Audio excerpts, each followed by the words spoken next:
And we're live. All right. Welcome, everybody, to How to Beat Rising. It's Tim Shurr. I have a wonderful guest and friend of the day, a mesmerized guy is with us. Ravi Prakash is with us. Ravi, welcome to the show. Thank you, Tim. Thank you for having me, and glad to be of some service to somebody out there in the cyber world. Well, you have been of service to a tremendous amount of people in this world. In fact, people from 80 countries around this world. You have led teams from a 5-person team to 800 plus people in South America, North America, and Asia, all over the world. And I really love the last conversation we had and the stories you were sharing about how to bring the humanness into leadership, because people talk so much about leadership now, it's becoming kind of cliche. And your stories were so great. I was like, Ravi, you got to come on the show so that we can share your stories with everybody else. So I want to talk real quick about one theme in particular, and then invite you to tell the story around it. So one of the things that I've learned from coaching people for a long time, executives and leaders at all capacities in a team, or in general, is that you don't have to specifically focus on the exact problem that they're having. Like if they're struggling with productivity, or if they're showing up late to work, or if they're having a hard time getting along with other people. If you focus on helping them to upgrade the beliefs that they have about themselves or others, or if you focus on caring about them and letting them know that they are appreciated and valued, and what kind of role they play in the company, and how their role helps, at all levels. If you focus on that, they will take care of doing their job better. They will take care of increasing their productivity, showing up on time, being more patient or more polite with other people, and improving respectful communication, and all the other challenges that companies face when they're employing people. Right. And so you have a story that you told me about how you were working with the largest company in Argentina, and you went there and people were disengaged and they had high turnover and they weren't trusting, advisors like you coming from America. So I would love for you to tell your story, Ravi, because then it just kind of reinforces the point that I've started with. So please share. Yeah, and again, thank you for the opportunity to share some of the stories. I think one thing I want to say is for all the folks out there, doesn't matter. I think everybody's a leader in their own way.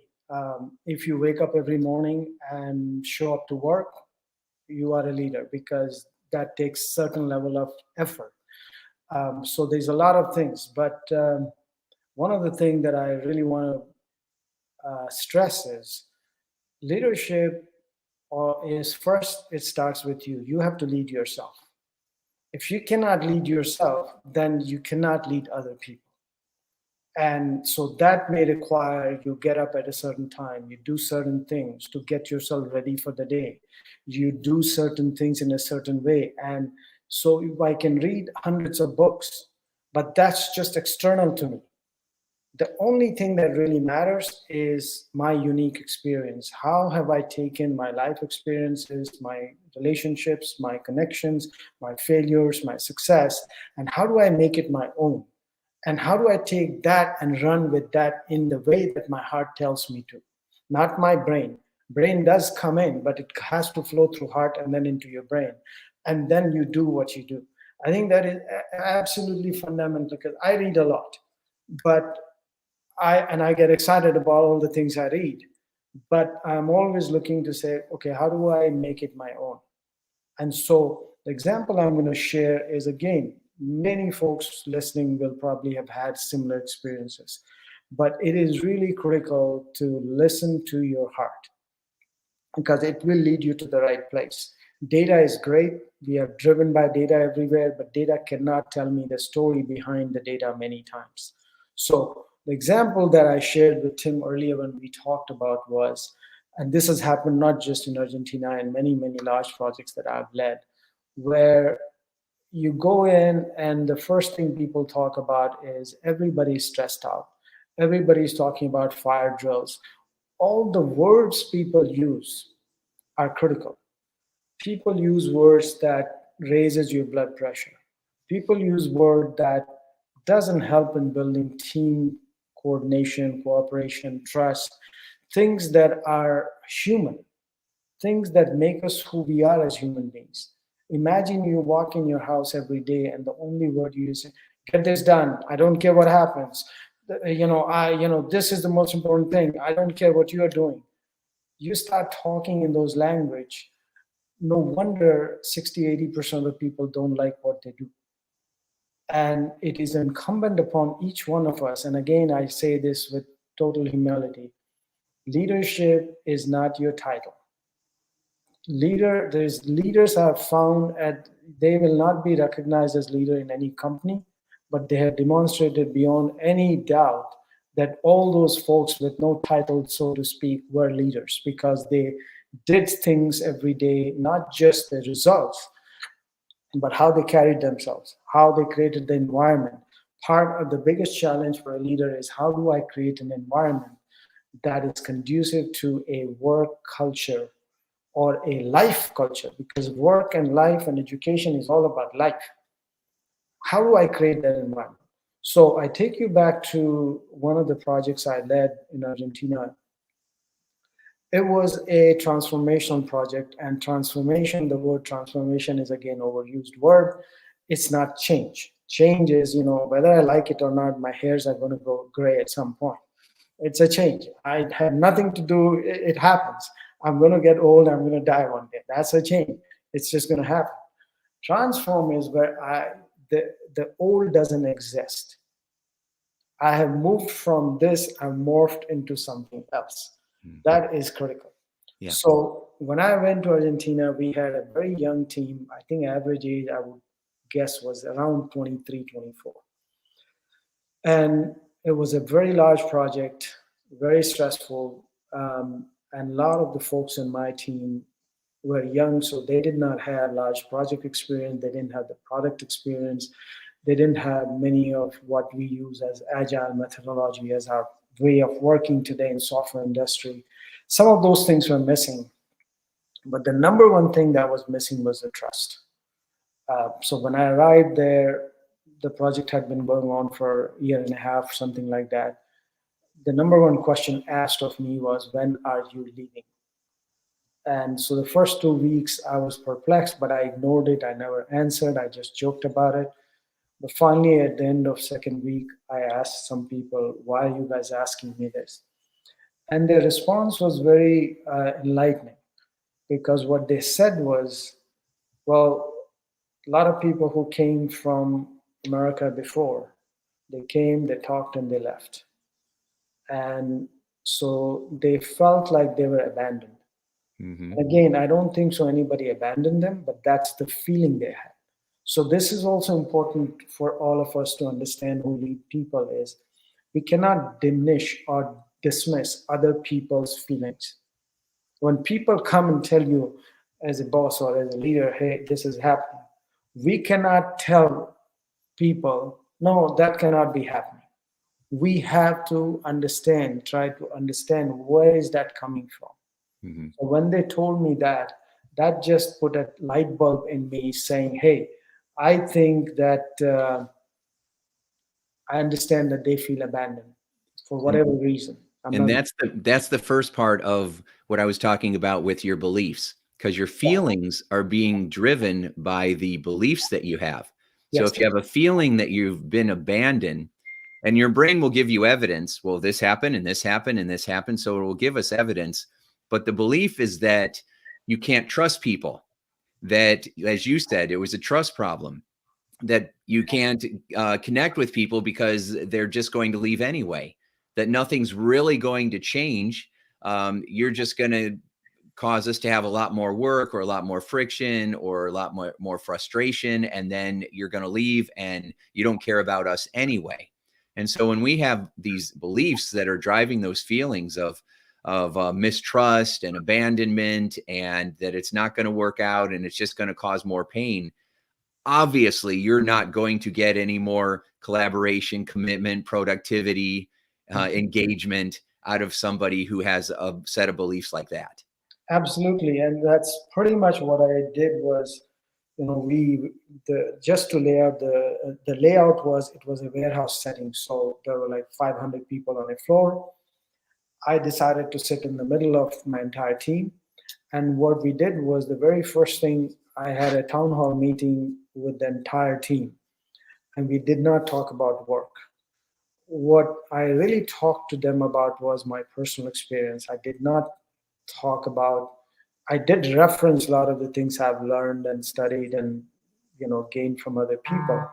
But I talked about all of those issues into how I have used it for my own life and how I've led. And so one of the simplest thing I talked to the entire team was about, how do you condition yourself for the day? This is a big topic for me. How do you get ready for the day every single day? And so this is something I had done in my own way, but I didn't have a formal structure to it or name to it. And in one of the sessions I had attended with Tony Robbins, he talked about the triad. Is your physiology, your language, and your focus. And I thought, wow, I do that, but I didn't have that language. So I took that and shared with the team to say, look, all of you are half my age, and I can still beat you out there in the playfield if I have to run or walk. Part of it is, how do I condition my physiology every day? I get up early, I work out, I have running, I have meditation, I have yoga, whatever I do.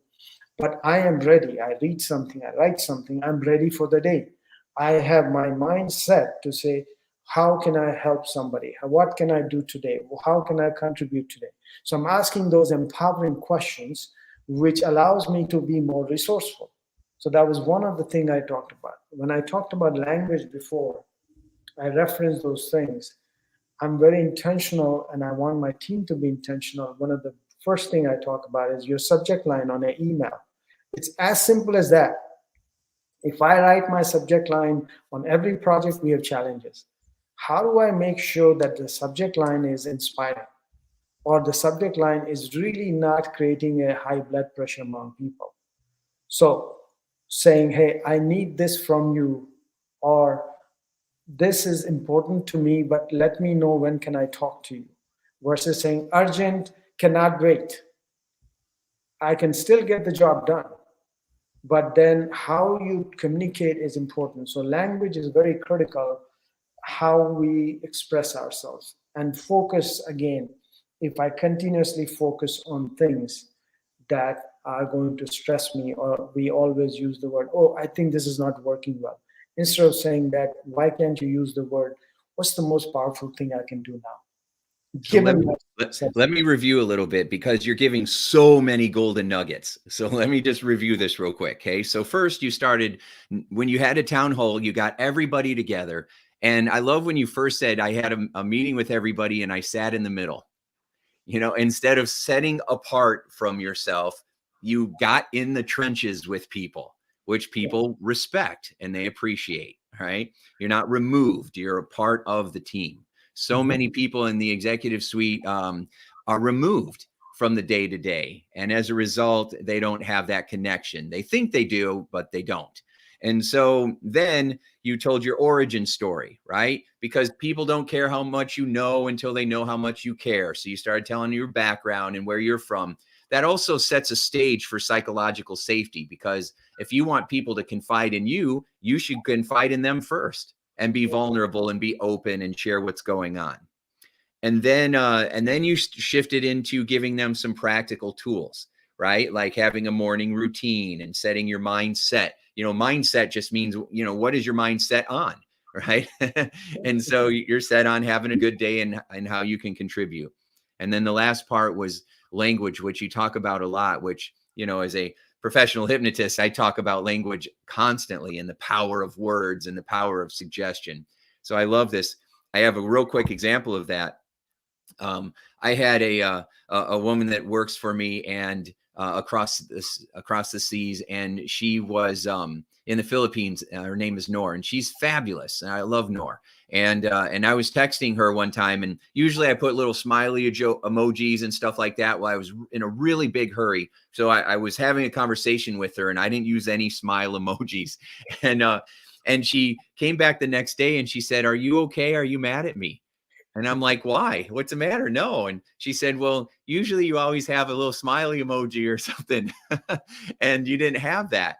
And it just reinforced to me how important those little touches are, because it makes such a difference. It's not just what the message you have to communicate or the information, it's how you do it and how you make people feel. So I love what you're sharing. So please continue. Well, so a couple of things, right? In that team, we had folks from almost all Latin countries, obviously large part from Argentina and other, but there was a lot contingent from Venezuela who had traveled through cars and buses to Argentina, given the condition in Venezuela. And, for 3 months, I had a notebook. I would walk around the office and talk to every single person literally in the office, getting to know them because they were not responding to me initially. It took me 2, 3 months to get to that level. And I would take people out on a walk, and there were people who would cry because there were 8 people living in one room.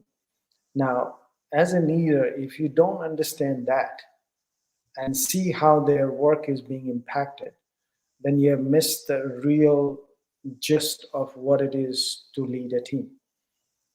You cannot probably solve everybody's human problem that they have because problems are solution.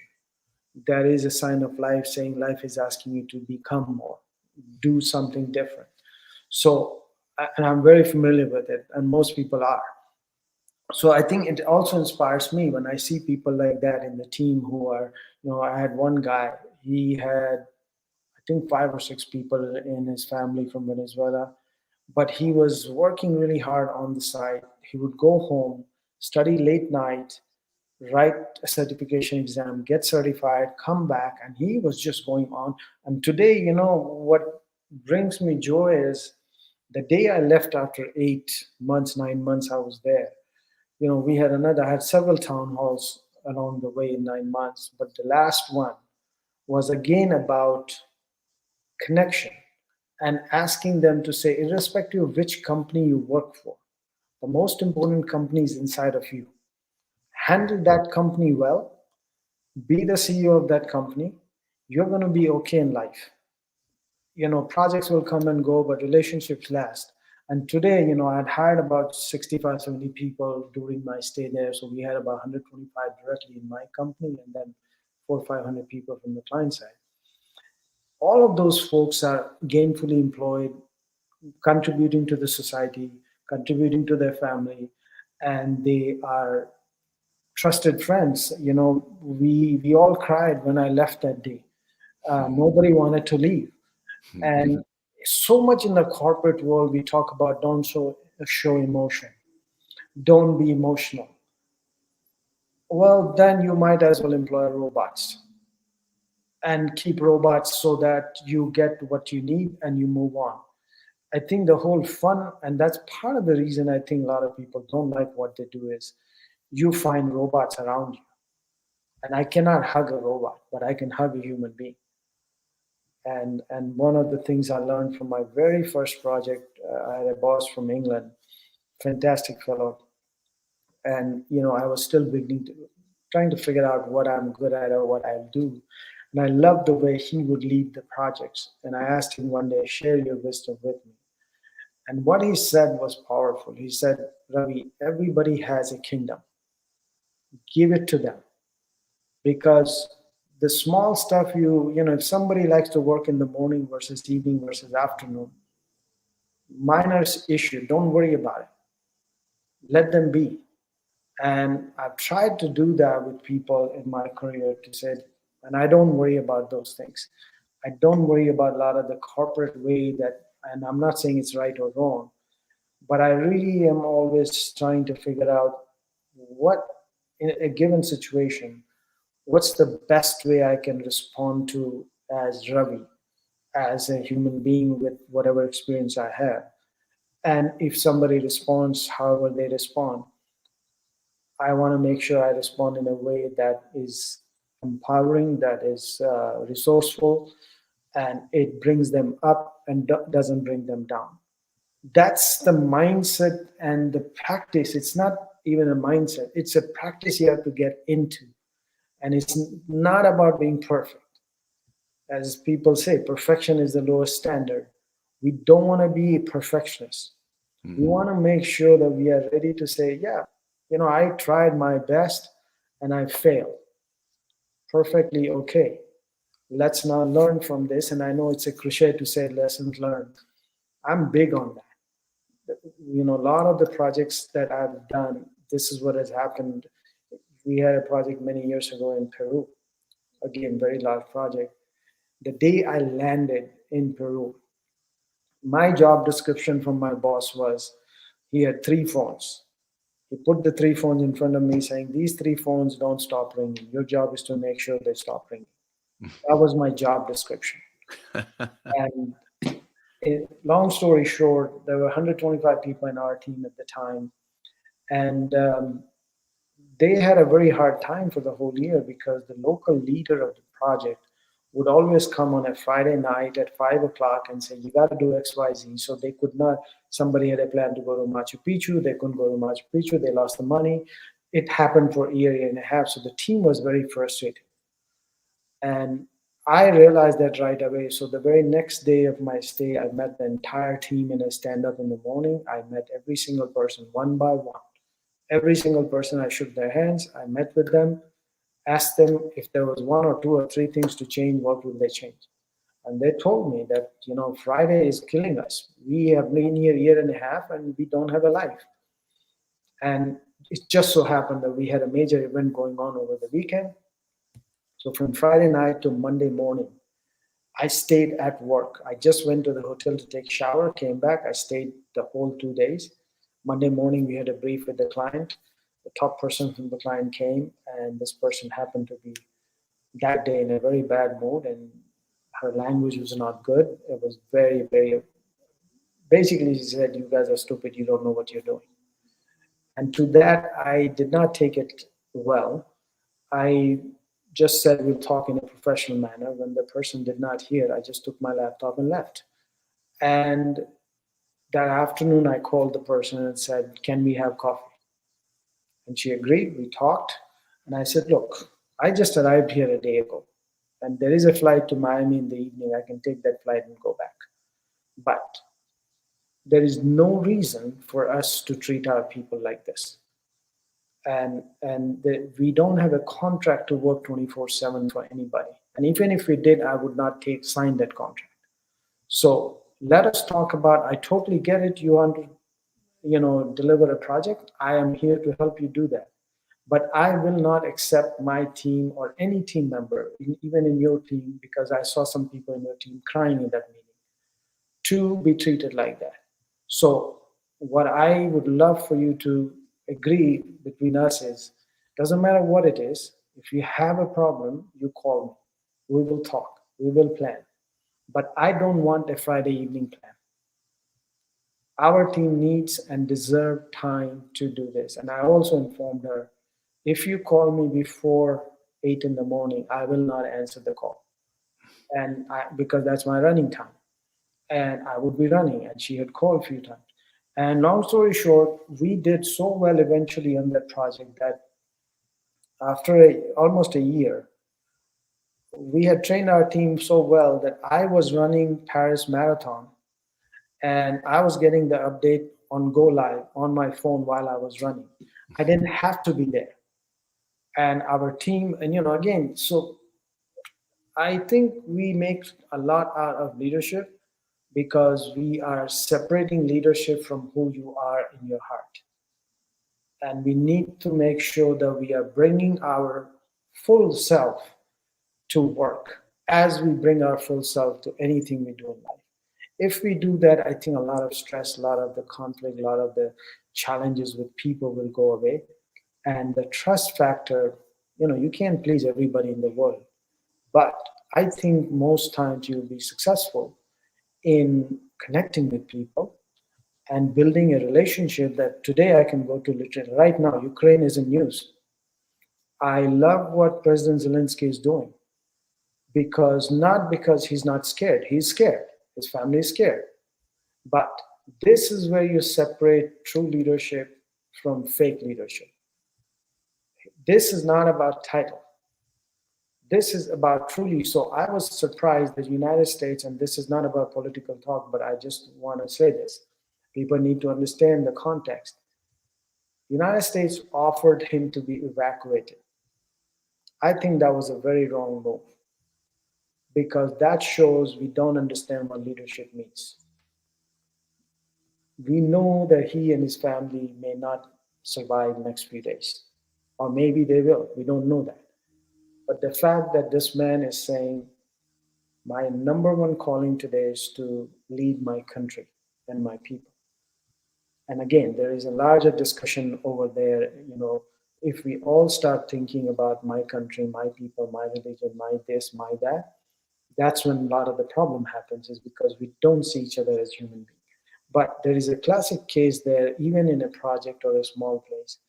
Leadership demands sacrifice. Leadership is not a comfortable seat. It's a choice. It's a choice that we make. Do I sit in the... Most leaders I meet, a lot of, so to speak, C-level folks, many C-level folks, unfortunately, are very lonely. Nobody talks to them. They are sitting in the corner office. And I don't blame anybody but them, because they create that aura about them. Because I'm a C-suite. You are still the same human being. You eat the same way. You go to the toilet the same way. You're no different than I am.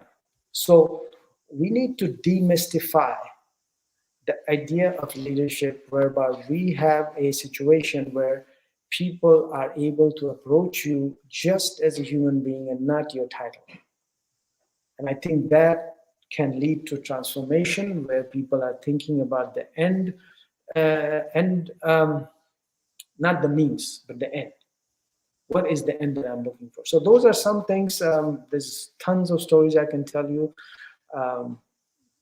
One of the things that I would say each person, and Simon Sinek has done this very well in his book, Start With Why, is look at your own life and look at the inflection points in your life. So one small example, I think I was in 5th or 6th grade. My dad had a 2-wheeler scooter, and I would always ask him, can I take a ride? And he would say, no, you're too young. So we used to live in a place in India where there was a park in the middle and there was a road around that park. One Sunday morning, I don't know what happened. He said, go take a round. So I was like, 6th, 7th grade, I think. I sat on the scooter. I started driving it. 3/4 of the way, it went great. But then there was this little slope and a curve. I went too fast, fell. Scooter fell on top of me. There was a big sound, noise on the road. Everybody in the neighborhood came out and to help. And my dad was standing right there like this, with hands folded, and said, don't touch him. And then he said, get up, take another round. Now, I didn't understand the importance of that moment at that time. I was scared. But I must say that when I connect the dots from that moment on, it's not that I don't have fear. I think fear, I've learned to dance with the fear. From that time on, all the decisions I've made, I don't really worry too much about the end result. I just worry about, let's do it and see what happens.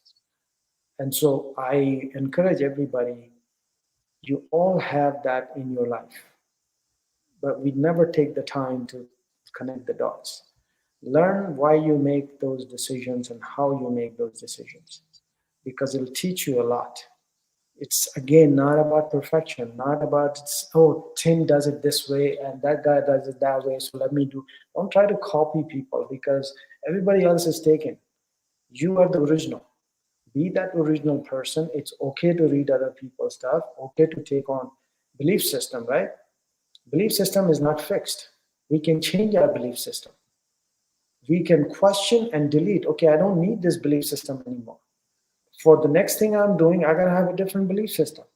I will adopt that and I'll take that one here now. I'm going to enhance the existing one to the next level. That's how we get there. And at the end of the day, we are all connected. We are all one people. And this idea of having, I call it the element of faith, not faith as in religion. If you build that confidence in yourself to have the element of faith that come what may, I will figure it out, I'm telling you, life gets so much better, because it's one of those things that I've had so many jobs that I didn't know anything about. And I didn't worry about it. I just thought it's something new to do. And I have people around me and I'll figure it out. And most people have good intentions. I don't know of anybody who wakes up in the morning and says, I'm going to make Tim's life hell today. Let's make it happen. It doesn't happen. So I think those are some of the things that as leaders, as human beings, we need to keep in the back pocket all the time. Yeah, tremendous amount of wisdom. So I know you have many more stories. I'm going to have to bring you back on so that we can do this again. I have so many stories that validate every one of those points that you've made. And so this is, it's been a really great, honest conversation. And thank you so much for sharing your insights and sharing your heart with us today. I appreciate you, Ravi. Thank you, Tim. Appreciate it very much. Take care. Talk to you soon. Bye-bye.